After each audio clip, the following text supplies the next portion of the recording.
So today I'm going to try to fix a problem where the cleanout is not cleaning all the copies all the way out just when they're running the trimmer. And the reason for that, I believe, is because the trimmer is a little bit further down the line. So I'm just going to stuff a copy in one of these grippers. We make sure we got the dump off, and now we can run the cleanout. And we'll see where that goes. Alright, well, the paper fell out at some point, but we can at least see right here, these grippers are open, and these grippers are closed. So it stops right about here, and we need to get it to go over there. We go to config. This is the clean out. You can see it's got a little room for cleaning out. Clean out.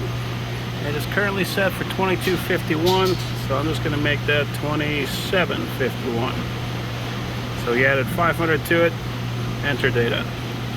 Alright, now if we go back, you can see it is updated to 2751. So now that I'm thinking about it, I think I know what happened with the last one. What I need to do is I need to put this back to normal, so it's going to be taking those copies all the way over. And then I need to run it for a little bit because it starts counting those copies good a little bit soon.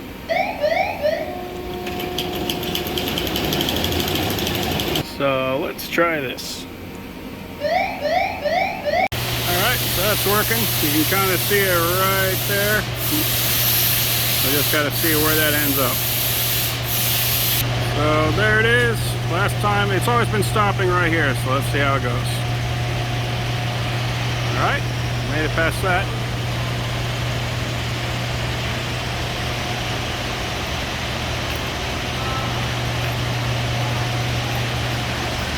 And where we need it is right here. Cool. That'll work.